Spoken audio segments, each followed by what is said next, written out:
Welcome back to Silver Tears Tarot.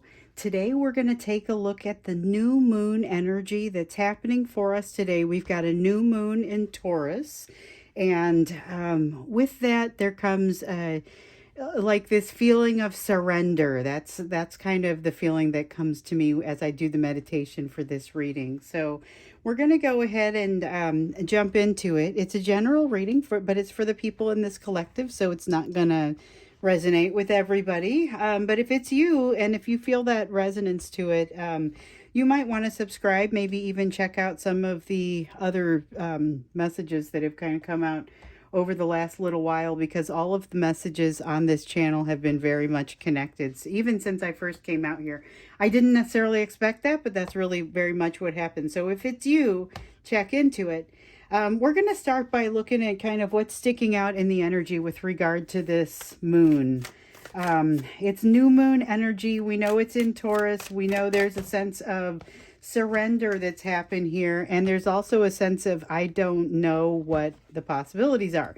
So one of the things that we like to talk about here on this channel is the idea of surrender, but also of letting go of attachments to outcomes and assumptions and expectations about outcomes and people and situations around those, the situations around those people.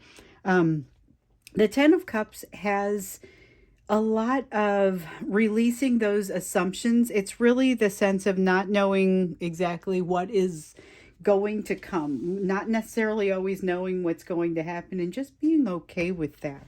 That's part of what's in the energy around this moon.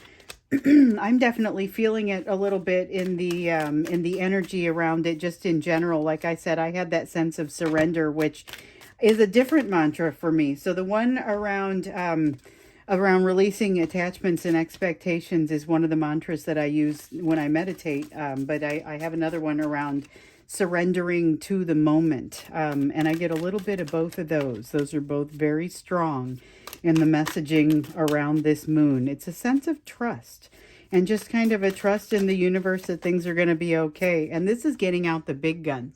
So we have the Devil card here and the Empress card in the reverse, and yet a sense that despite the fact you aren't feeling ready yet. This Devil card is all about feeling kind of hooked on something, taken by something, unable to let go of or to be let go of by something. The Empress card is all about a lack of, here, every time I say that and I say it wrong, every time I say the Empress, it's always about Empress and Temperance energy put together, it seems. And so this is about not having that balance, not being so sure of yourself, but being able to jump in anyway. And I'm going to go ahead and get this Seven of Swords out of here because it feels redundant. Feels like with that Devil and the Empress upside down, it's got that feeling of not quite having everything that you need to go forward with a situation successfully. And yet there's this feeling that you decide to do it anyway. This is an exciting thing. This is actually what this is all about. This is that trust.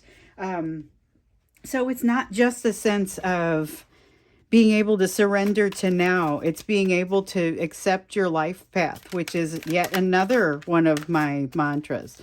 This might be a record where I've laid down like 4 cards and I've already had 3 mantras come out. Definitely it's a little bit more than usually comes out. We usually maybe get 1 per reading. So we've got the Hierophant here that has also come out. It's a matter of you going and finding some solutions, going and finding some additional guidance.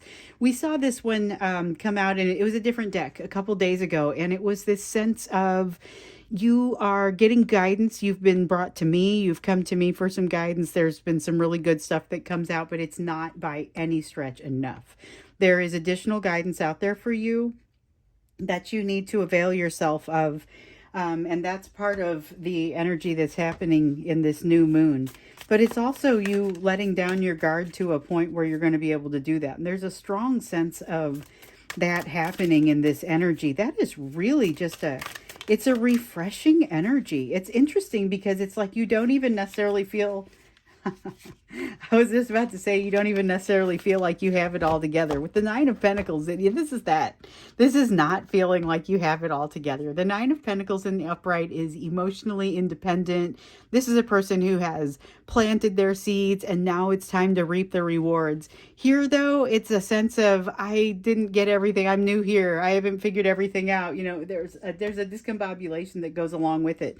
And this Five of Cups is it's a shadow energy that kind of isn't part of this reading, but wants to be at least have an honorable mention with it. So there is a sense here with this Five of Cups that there is something that is kind of still wanting to drag you down. It is a perceived thing. It is not something that is necessary or real. You have had a situation where you're being thrust into an energetic maelstrom, is that the right word for it? There's been a lot of energetic movement where you've not necessarily been in control of it. This reminds me almost of the Wheel of Fortune. This is the Lovers in reverse, but it reminds me a little bit of the Wheel of Fortune in reverse, because there's been so much of a desire to, I guess, change, to figure out where all the change is coming from. Maybe that's how we put it. This is about relationships. It's not necessarily a love relationship, but it can be. This is energy that is the universe is pushing you forward, but you don't necessarily have control over it. But that is not to say that you won't try. Here with the Emperor in reverse, there's a lot of desire to go ahead and try and impact or to control those energies that are impacting you. And again, the name of the game here is surrender and trust. And you have that energy all around you. It's just a matter of being able to do it, because there's going to be a desire to control. There's going to be a lot of impetus to control here, with that feeling like with the Nine of Pentacles of, I don't know that I truly have this in place. I don't have all of the guidance that I need. Like, it's fine. Just calm down and allow yourself to not have to have all the answers. There's a significant element of that, but not necessarily that you're going to immediately go to that. So there's still a fair amount of fear. There's still a fair amount of not being sure what to do going forward, not being sure, and maybe doing some overthinking. So the Five of Swords is not usually my overthinking card. I think of that more with the Eight of Swords and sometimes the Nine of Swords, but the Five of Swords can still be that internal anxiety, angst sort of sense of not quite being sure where to put your energy and not being able to focus well enough to get it figured out. So this is part of what you may be working against here, and it may come very front and center during some of this moon energy, because there are we have set up in a lot of cases, egoistic safeguards to help keep us safe in situations where things get scary. And this Five of Swords is like one of those safeguards popping up for you. But it's scary. It's something that it's much easier if you can just jump in there and control it and not have to feel so bad. It's a lot tougher when you have to feel the emotions and then feel like you're going to jump in and do something new and potentially risky anyway. But I get the sense that that energy to jump in and do something risky is very much still there. Don't be surprised if you feel it. Also, I will learn more about this, but it seems like it's not such a bad thing. So let's see what you need to know with this new moon. This is the energy that sticks out. So we've got some pretty willing to jump in and try some new things types of energy. All right, we've got an Ace of Cups with an air of overthinking. So we're taking both cards. Sometimes it feels like, oh no, just take the one. And then other times it's like, so the Eight of Swords has almost the sense of that honorable mention. But it's so strong that we're going to go ahead and keep it. With the Ace of Cups, this is a moon that allows you to jump into some new things, try out some new things, but it's not going to be like all of a sudden the switch is flipped and you no longer have fear about it. The fear is still very much going to be here, but it's your job to be able to work around it. But as we see in this energy, you're going to be in a really good place to do so.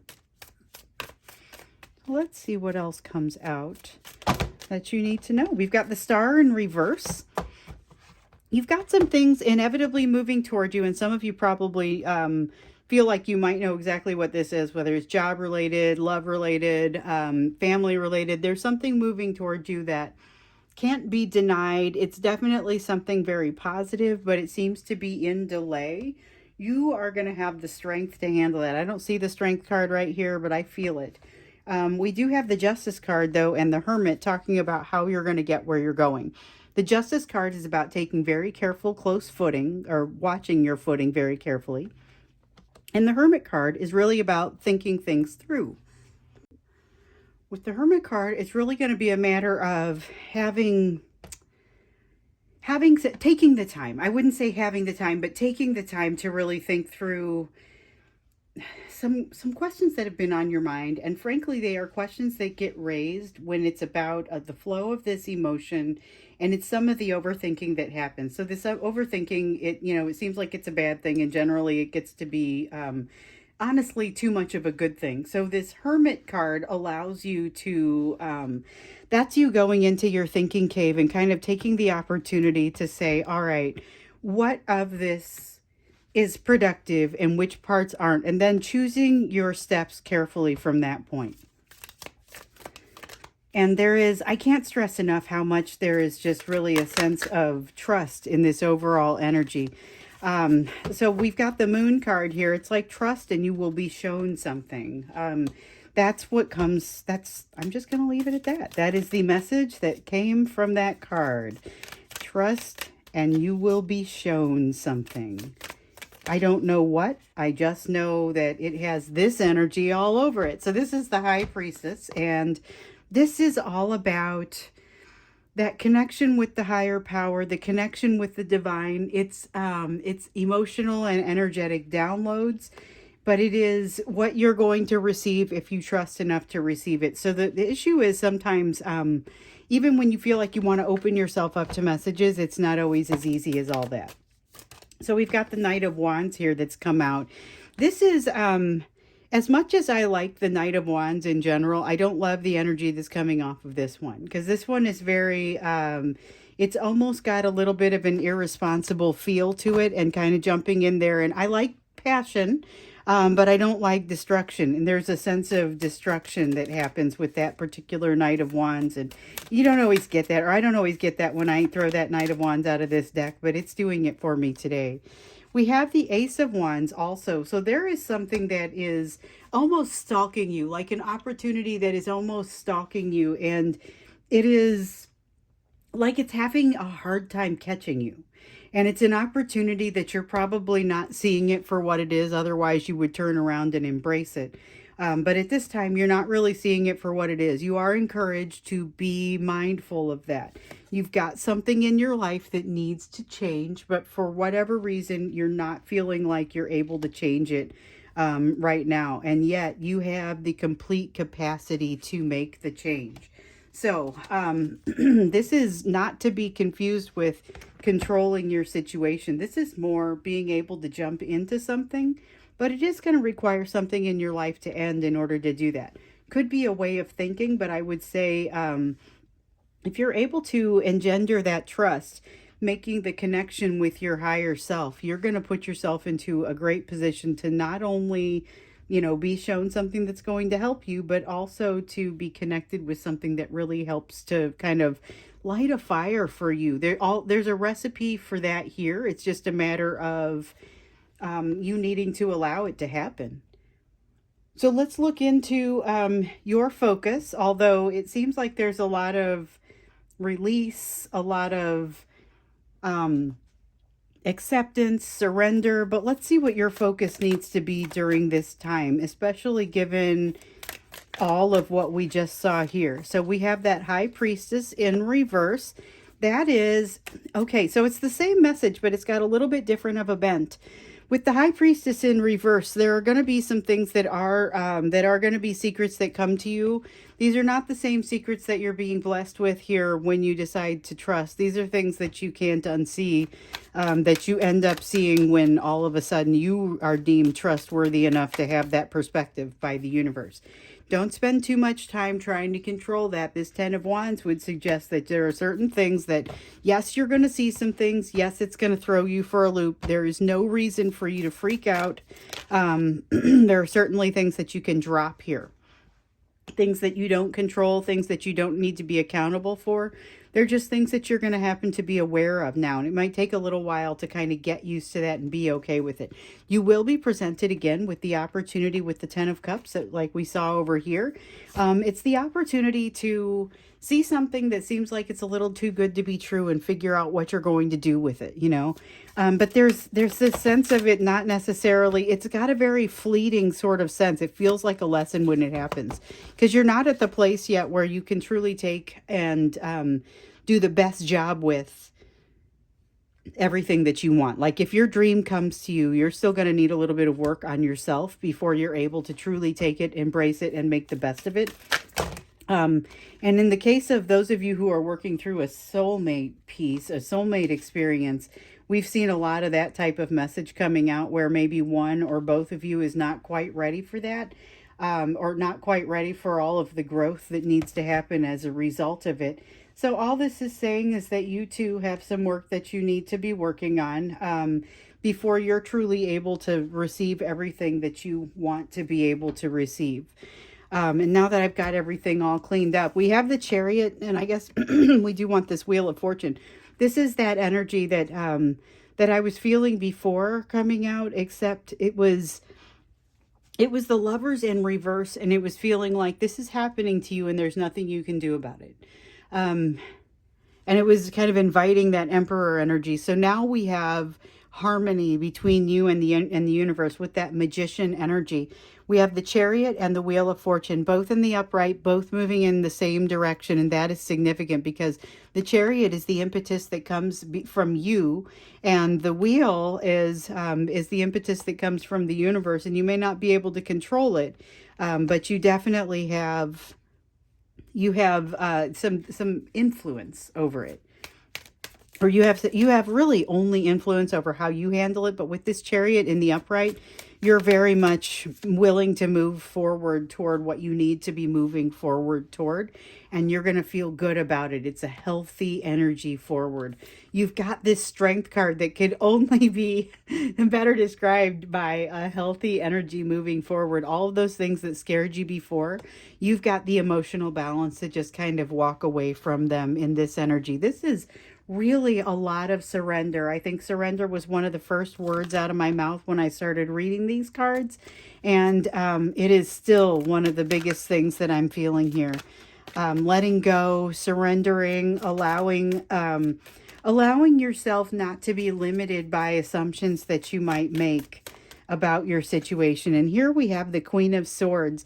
This is also about not sitting on a situation. So you've got the Fool card in the upright, which suggests that you're inclined to, in this energy, you could just jump in. You could just move forward. And here the Queen of Swords is saying that's a great energy, actually. So before I was saying I'm not sure if you should be jumping in, but it seems like it would be relatively safe or kind of a good idea to do so.